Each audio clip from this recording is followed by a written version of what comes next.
देखिए, उद्योगपतियों की गुलामी कर, ये सीधे बात ये कह रहा हूं कि प्रधानमंत्री और ये सरकार, मोदी सरकार बड़े बड़े उद्योगपतियों की गुलामी कर रही है। और मैं इन शब्दों में कहूंगा, ये बड़े कठोर शब्द हैं, लेकिन कहूंगा कि बड़े बड़े जो उद्योगपति हैं उनकी चौखट पे जाकर उनकी चौखट को चूम रहे, तलवे चाट रहे हैं। उनके यही काम है और कुछ नहीं है कि मन माने तरीके से रेलवे के जो किराया है वो निश्चित किया जाएगा।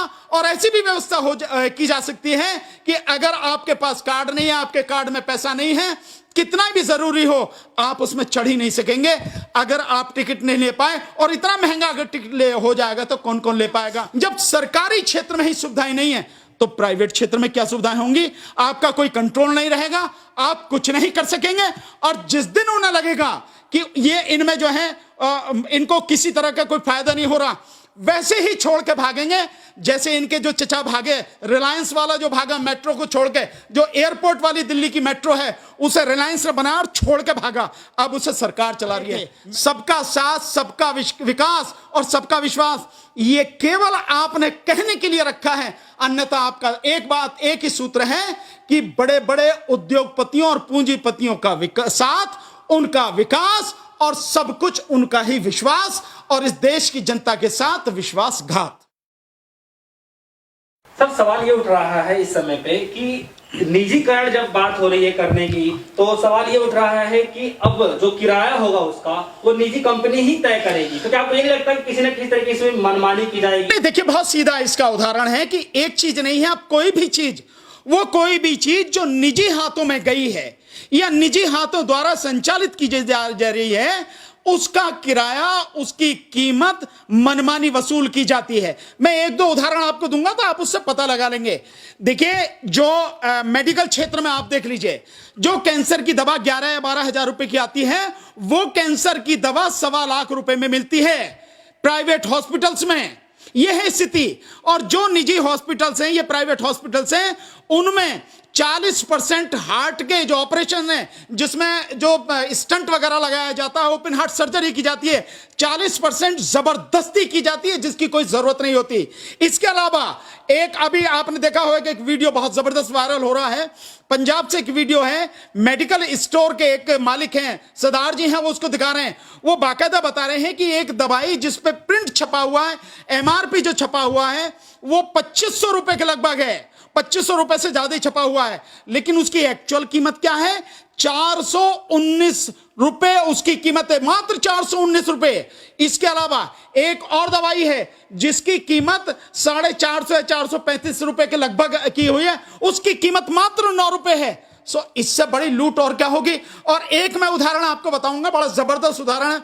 जब आमिर खान ने एक सत्यमेव जयते चलाया था, उस दौरान उस सीरियल में एक राजस्थान में IAS ऑफिसर थे, और IAS ऑफिसर के यहाँ पे एक लेडी जो है काम करती थी घर पे। वो एक बार जो है वो वहां से चले गए, अपनी छुट्टियों में कहीं घूमने गए हुए थे वो IAS ऑफिसर जो हैं। तो वो उनकी जो काम करती थी, वो उसके बाद में 5-6 दिन बाद जब वो घूम के आए, वो काम करने वाली के साथ में उसका बच्चा आता था छोटा सा। उसने जब वो दोबारा जब आए वहां से घूम के, तो वो काम करने वाली आई, लेकिन वो बच्चा साथ में नहीं आया। तो उन्होंने पूछा कि भाई वो बच्चा कहां गया? तो उसने बताया कि बच्चा मर गया। तो उन्हें बड़ा दुख हुआ कि भाई जो बच्चा आता था काम करना, स्वाभाविक किसी से भी प्यार हो जाएगा, छोटे बच्चे तो कोई भी हो प्यार हो ही जाता है। तो उन्होंने पूछा भी क्या बात हुई? कह रहे आप लोग चले गए थे, बच्चा बीमार हो गया, उसे दस्त वगैरह लग गए, मैं दिखाने गई डॉक्टर को, उसने दवा लिख दी, और दवा लेने जब मैं वहां गई तो वो दवा थी 450 रुपए की। मेरे पास पैसा नहीं था, मैंने उससे बहुत विनती करी, बहुत गिड़गिड़ाई, रोई, लेकिन उसने दवा नहीं दी। और 450 रुपए ना होने की वजह से, दवा ना मिलने की वजह से, रात को बच्चे की तबीयत ज्यादा खराब हो गई, वो मर गया। उन्होंने कहा भाई दिखाना कौन सी दवाई है। उन्होंने वो दवाई मंगाई, और दवाई मंगा के जब देखी, वो दवाई मात्र 4 रुपए की दवाई थी, मात्र 4 रुपए की। 4 रुपए की दवाई और 450 रुपए में दी जा रही है। और ये सबकी आंखों के सामने हो रहा है। ऐसा नहीं है कि नहीं कोई जानता नहीं हो, प्रधानमंत्री खुद इस बात को जानते हैं, पूरी कैबिनेट सरकार उनको जानती है। मैं एक और उदाहरण आपको इसके विषय में बताता हूं, इससे क्लियर हो जाएंगी वो सारी चीजें कि प्राइवेट हाथों में देने का, देश की संपत्ति, देश की तरक्की के लिए, देश के लोगों की सुविधाओं के लिए जो चीजें बनाई गई हैं, जो पहले बनाई, इस सरकार से पहले जो सारी चीजें बनी है, अगर आप प्राइवेट हाथों में दे दोगे तो कितना बड़ा नुकसान होगा। आपको ध्यान होगा, एक जिस समय यूपीए की सरकार थी और उस समय गुलाम नबी आजाद स्वास्थ्य मंत्री होते थे, खुद गुलाम नबी आजाद का स्टेटमेंट एक न्यूज़पेपर में छपा था, मेरे पास रखा भी होगा अभी, कि जो इलाज जो हम यहां करते हैं या जो ऑपरेशन हम यहां करते हैं अपने सरकारी हॉस्पिटल्स में जो होता है, प्राइवेट हॉस्पिटल्स में उसी बीमारी का इलाज, वही ऑपरेशन 10 गुने दामों पर होता है। यह स्थिति, मतलब एक कैबिनेट मंत्री, स्वास्थ्य मंत्री इस बात को स्वीकार कर रहा है। तो प्राइवेट हाथों में जाने का मतलब यह है कि मनमाने तरीके से रेलवे के जो किराया है वो निश्चित किया जाएगा, और ऐसी भी व्यवस्था की जा सकती है कि अगर आपके पास कार्ड नहीं है, आपके कार्ड में पैसा नहीं है, कितना भी जरूरी हो आप उसमें चढ़ ही नहीं सकेंगे अगर आप टिकट नहीं ले पाए। और इतना महंगा अगर टिकट हो जाएगा तो कौन कौन ले पाएगा।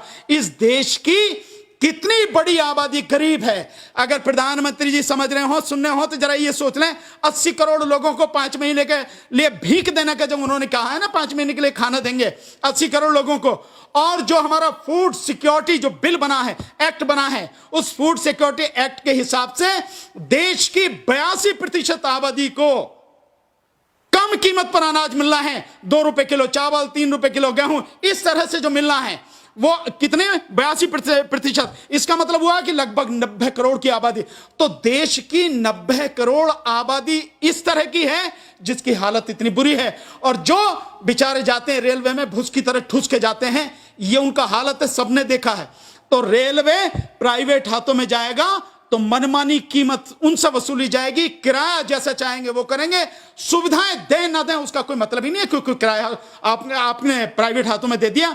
जब सरकारी क्षेत्र में ही सुविधाएं नहीं है तो प्राइवेट क्षेत्र में क्या सुविधाएं होंगी। आपका कोई कंट्रोल नहीं रहेगा, आप कुछ नहीं कर सकेंगे, और जिस दिन उन्हें लगेगा कि ये इनमें जो है इनको किसी तरह का कोई फायदा नहीं हो रहा, वैसे ही छोड़ के भागेंगे।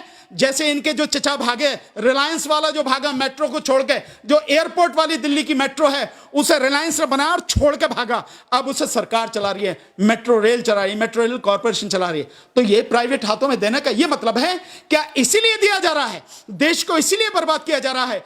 देश की जनता को भी सोचना है, और मैं कहूंगा माननीय प्रधानमंत्री जी जरा सोचो, बुद्धि पे जरा जोर दो।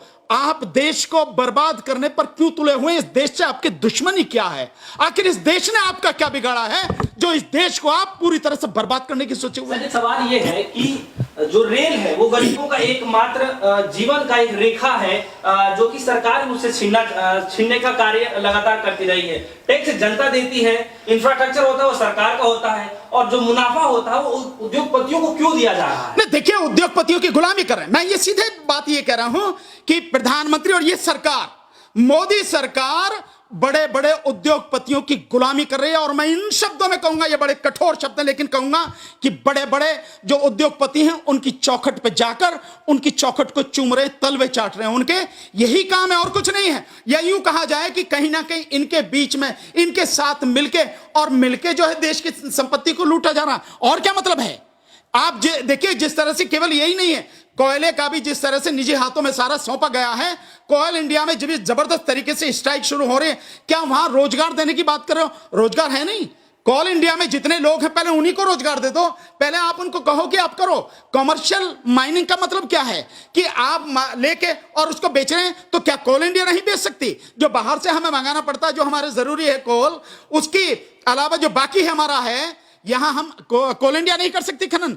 तो प्राइवेट हाथों में बेचने का सीधा सीधा मतलब मैं तो यह कहूंगा कि भैया, जो आप उनको दे रहे हो तो कुछ ना कुछ जरूर उनसे ले रहे हो, चाहे वो पीएम केयर फंड के नाम पे ले रहे हो या किसी भी तरह से ले रहे हो, या इलेक्शन के लिए उनसे चंदा ले रहे हो, लेकिन बिना लिए आप कुछ नहीं कर रहे हो। और सीधे सीधे शब्दों में इसको रिश्वत बोलते हैं। रिश्वत ऐसा नहीं है कि आप अपने हाथ में ही लोगे उसे ही रिश्वत माना जाएगा, कई रूप है रिश्वत के।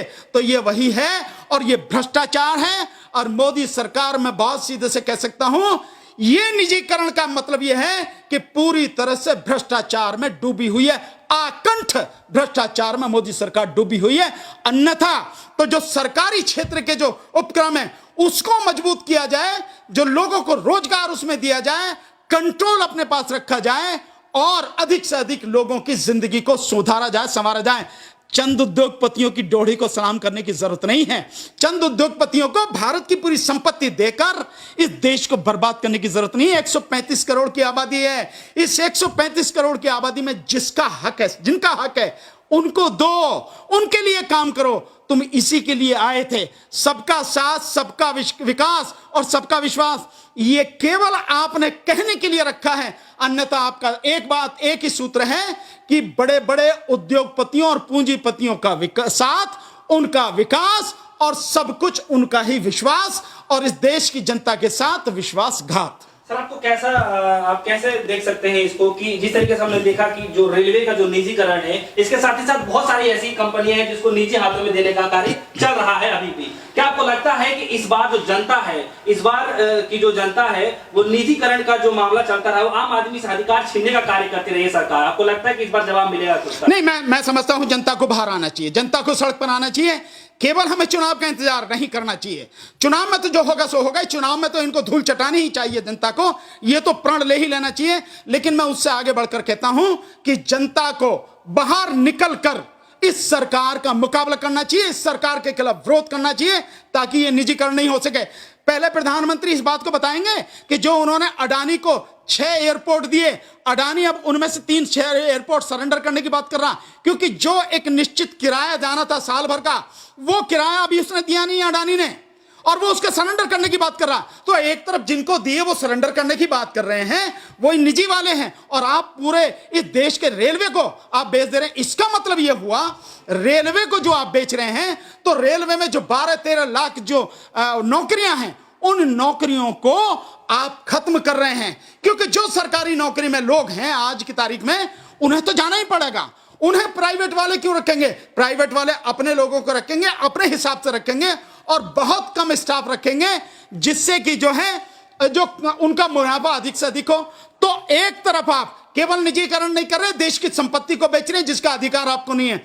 दूसरा, देश में वैसे ही एम्प्लॉयमेंट नहीं है और आप इस बेरोजगारी को और बढ़ा रहे हैं। तो माननीय प्रधानमंत्री जी, जरा बुद्धि पर थोड़ा सा जोर दो और सोचो कि तुम देशद्रोही हो या देशभक्त हो। दुनिया को देशद्रोही बोलते हो आप। ये सारे के सारे काम यही देशद्रोह के काम हैं, देशभक्ति किसी हालत में नहीं है। तो जिस तरह से आप बेच रहे हैं ना, ये आपके पिताजी का देश नहीं है, ये आपके पिताजी की, आपके बाबा जी की संपत्ति नहीं है जो आप बेचने में लगे हो। चाइना के सामने सरेंडर करके देश को बर्बाद करने में लगे हैं आप। अरे आपको जवाब देना, उसको जवाब दो ना, चाइना को, ड्रैगन को जवाब दो, मुंह तोड़ जवाब दो, तब पता लगेगी आप देश की संपत्ति को बेच के देश को बर्बाद करने पर क्यों तुले हुए हैं। कि आपको कभी नहीं लगता कि यह काम आपको कभी नहीं करना चाहिए? देश की संपत्ति है, देश के लोगों की संपत्ति है, उनकी तरक्की के लिए, उनकी बेहतरी के लिए, उनकी सुविधा के लिए देश ने बनाई है, और आप इसे बेच रहे हैं।